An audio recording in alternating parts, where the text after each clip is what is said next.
Rahmetiyle her anı kuşatan, merhametiyle kalplerimize dokunan, hayat veren ve yollarımızı aydınlatan Yüce Allah'ın adıyla. Selam olsun onun nuruyla kalpleri aydınlanan, her adımında rahmeti hissedenlere. Selam olsun hakikatin peşinden giderken sabrın ve sevdanın en güzel örneklerini sergileyenlere.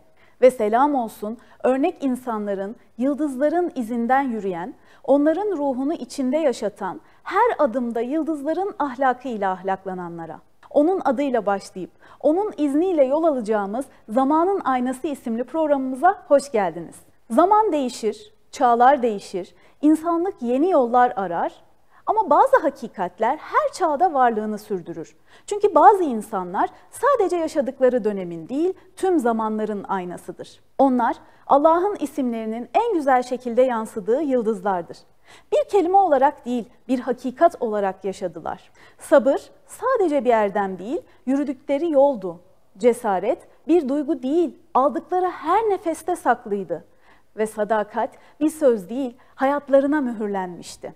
Biz bu programı Zamanın Aynası olarak isimlendirdik. Çünkü bu isimleri daha somut hale getirmek, onların unutulmaz duruşlarını anlamak istiyoruz. Allah Resulü ilahi isimlerin tecelli ettiği bu insanlarla bir toplum inşa etti. O toplum ardından bir devlet kurdu ve o devlet yüzyıllara sığmadı. İşte bizler bu programda onların aynasında kendimizi görecek, onların hikayelerinde kendi yolculuğumuzu bulacağız ve hakikati bugüne taşıyacağız. Bugün bu yolculuğun ilk adımını atıyoruz. İlk programımızda tarihin derinliklerinden günümüze ulaşan güçlü bir kadını, Efendimizin "ben onun sevgisiyle rızıklandırıldım" diye ifade ettiği, İslam'ın ilk annesi, Peygamber Efendimizin en büyük destekçisi Hazreti Hatice'nin hayatını konuşacağız. Sevgi, Allah'ın Vedüt ismiyle hayatımıza dokunan en güzel hediyelerden biridir. Ve bu ismin yansıması Hazreti Hatice'nin sevgi, fedakarlık ve cesaretle işlenmiş hayatında kendini göstermektedir. Ve bugün sadece Hazreti Hatice'nin hayatını değil, Vedüt isminin de bu eşsiz aynada nasıl yansıdığını keşfedeceğiz. Hazreti Hatice, Mekke'nin kervanlarla dolu, ticaretin kalbi olan topraklarında dünyaya geldi. Ama o kalabalığın içinde sıradan biri değildi. Soyluydu, zengindi, itibar sahibiydi. Ama tüm bunlardan öte kalbinin temizliğiyle anılırdı ve Tahire lakabı onun tertemiz ahlakının bir nişanesi olmuştu. Düşünün ki o dönemde kadınlar ticaretin arka planında yer alırken Hazreti Hatice Mekke'nin en büyük tüccarlarından biriydi. Onun kervanları uzak diyarlara ulaşır, her dönüşte kazançlarla dolu olurdu. Ama ne zenginliği, ne itibarı kalbini dünya sevgisine teslim etti. Onun kalbi Allah'a bağlıydı ve bu bağ onu ilklerin kadını yaptı. İlk inanan Hazreti Hatice'ydi. İlk namaz kılan Hazreti Hatice'ydi. İlk cemaatte yer alan ve İslam'a omuz veren Hazreti Hatice'ydi. İslam'ın ilk şehidi onun evindendi. Allah ilk Müslüman olarak bir kadını seçti çünkü kadın sevginin ve şefkatin kaynağıdır. Hazreti Hatice'nin hayatı bu hakikatin en güzel örneğidir.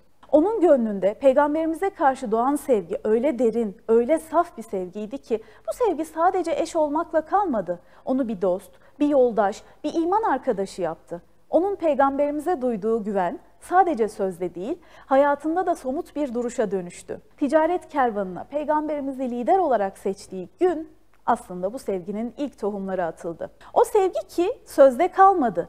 En zorlu anlarda, en sarsıcı gerçekler karşısında bile ayakta kaldı. Çünkü gerçek sevgi sadece güzel günlerin eşlikçisi değil, en çetin zamanların sığınağıdır. Hazreti Hatice'nin Efendimiz'e verdiği destek yalnızca teselli edici sözlerden ibaret değildi. Onun sevgisi inancıyla, dirayetiyle ve vefasıyla şekillendi. Efendimiz titreyerek eve döndüğünde yaşadığı derin sarsıntıyı anlayarak onu saran, "Allah seni utandırmaz" diyerek kalbine ve aklına ışık yakan bir sevgiydi bu. Çünkü sevgi sadece güzel sözler söylemek değil, doğru olanı tam da doğru zamanda söyleyerek karşıdakine güven vermektir.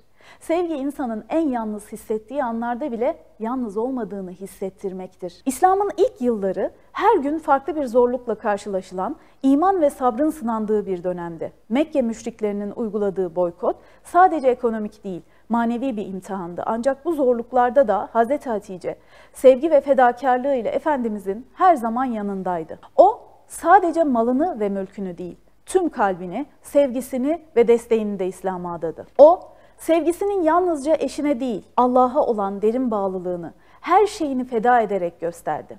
Ticaretine, malına, hatta o dönemin en kıymetli akrabalık ilişkilerine zarar vereceğini bile bile sevgisini ve inancını her şeyin önünde tuttu. Çünkü o sevgi Allah için her şeyden feragat etmeyi gerektiriyordu. Efendimiz de Allah'ın elçisi olmanın sorumluluğunu taşısa da bu sevgi onda hiçbir zaman değişmedi. Ne dünyevi sıkıntılar, ne zorluklar onun sevgisini ve bunu göstermesini engellemedi. O sadece peygamber olarak değil, aynı zamanda bir eş olarak da sevginin her yönüyle örneğini sergiledi. Hazreti Hatice'nin sevgisi her bir fedakarlığıyla tüm zamanlara en büyük aşkın izlerini bıraktı. Peygamber Efendimiz vefatından sonra da Hazreti Hatice'yi sık sık anar ve onun hatırasını canlı tutardı. Bir gün Hazreti Hatice'nin kız kardeşi Hale binti Hüveylid, Peygamberimizin huzuruna gelmek için izin istedi. Hale'nin sesi ablası Hazreti Hatice'nin sesine o kadar benziyordu ki bu benzerliğin Peygamberimizi derinden etkileyip heyecanlandırması üzerine Hazreti Ayşe annemizin rahatsızlık hissetmesi ve Efendimizin ona verdiği cevap Hazreti Hatice'ye olan derin sevgisini ve vefasını ifade eder. Hayır, Allah bana ondan daha hayırlısını vermedi. Çünkü herkes beni inkar ederken o bana iman etti. Herkes beni yalanlarken o beni tasdik etti. İnsanlar mallarını esirgerken o beni malıyla destekledi ve Allah ondan bana çocuklar nasip etti. Hazreti Hatice'nin hayatı, sevginin ve vefanın eylemlerle nasıl hayat bulduğunu gösteriyor. Mekke'nin fethinde Resulullah yıllar sonra doğup büyüdüğü şehre galip bir komutan olarak döndüğünde ve zaferin coşkusu henüz tazeyken bile aklına ilk gelen yerlerden biri Hazreti Hatice'nin kabri oldu. Hazreti Peygamber'in bu ziyareti yalnızca bir eşe duyulan sevgiden de öte, hayat arkadaşına, İslam'ın ilk savunucusuna ve kendi davasının en sadık yoldaşına duyulan bir teşekkür ve minnet ifadesiydi. Zafer gününde bile unutulmayan bu bağlılık, sevginin vefayla taçlandığı bir örnek olarak tarih sayfalarına geçti. Hazreti Hatice'nin hayatından bizlere kalan izler, vefanın ve sevginin somut olarak nasıl hayata geçirileceğini gösterir. O, Peygamber Efendimizin en zor günlerinde yanında duran, sevginin yalnızca bir söz değil, bir mücadele olduğunu bize öğreten yüce bir şahsiyetti. Sevgi, hatırlamak ve hatırlatmakla, sadakatse her anını bağlılıkla yaşamakla anlam kazanır. Hazreti Hatice'nin bu yönleri Allah'ın Vedud isminin yeryüzündeki en somut tecellilerinden biri olarak hayatımıza ilham olmaktadır. Allah'ın en güzel isimlerinden biri olan El-Vedud, sınırsız sevgi ve merhametin kaynağını ifade eder. Vedud, yalnızca seven değil, aynı zamanda sevgiyi sürekli kılan ve bu sevgiyle yarattıklarına karşı daima merhamet gösteren anlamına gelir. Bu isim sevginin insan hayatında bir duruş, bir eylem, bir bağlılık olduğunu öğretir. Hazreti Hatice'nin şahsiyeti El-Vedud isminin yeryüzünde vücut bulmuş yansımasıdır. O, sevginin yalnızca bir duygu değil, bir hayat biçimi olduğunu hayatıyla göstermiştir. Sevgiyi sadakatle, fedakarlıkla ve inançla harmanlayarak eşine, ailesine ve İslam davasına sonsuz bir destek sunmuştur. Vedud ismi ve bu ismin hayatında somut olarak yansıdığı Hazreti Hatice'nin hayatı bize sevginin yalnızca almak değil, vermek, paylaşmak ve mücadele etmek olduğunu, hayatın zorluklarında bir sığınak olup inancı ve insanı nasıl güzelleştirip güçlendireceğini öğretir. O, sevgisini sadece kalbinde taşımadı, her adımına, her sözüne yansıttı. İnancını sadakatle ve fedakarlıkla taçlandırdı. İslam'ın ilk yıllarında Peygamberimizin en büyük dayanağı oldu. Onun sevgisi yalnızca Peygamberimizin kalbine değil, İslam'ın temel taşlarına da dokundu.